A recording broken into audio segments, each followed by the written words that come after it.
সবাই কেমন আছেন? এখন রাত সৌদি আরব টাইম 2টা বাজে। সবার কালাই রুটি খেতে ইচ্ছা হয়েছে, তাই এই যে কালাই রুটি বানা হচ্ছে, যেটা আমাদের চাঁপাইনবাবগঞ্জে খুব নাম করা একটা খাবার, ঐতিহ্যবাহী খাবার। নাম করা কালীগঞ্জ দেওয়া বানায় এবং কারিগর বানাচ্ছে, এই যে কারিগর হচ্ছে আমাদের এই যে বাবু কাকা, আর আরেক কাকা আছে যে সহযোগিতা করছে, রুটি উল্টাচ্ছে। আর দুটা খাদক আছে, দুটা খাদক। আরেক বড় ভাই খাচ্ছে, আর এই যে হায়দার ভাই তাও খাচ্ছে, আর আমি ভিডিও করছি। আপনি ওয়েটিং আছেন খাওয়ার লাগে?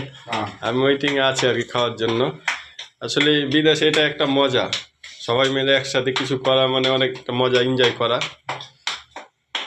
তো সবাই ভালো থাকবেন, সুস্থ থাকবেন। আর বেগুনের ভর্তা দেখায়, বেগুনে বাগুন এবারে সেই স্বাদ। আল্লাহ হাফেজ। ধাপ ধাপ করে পিচ্ছে দাদা খেলেন না। তো সবাই ভালো থাকবেন, আল্লাহ হাফেজ।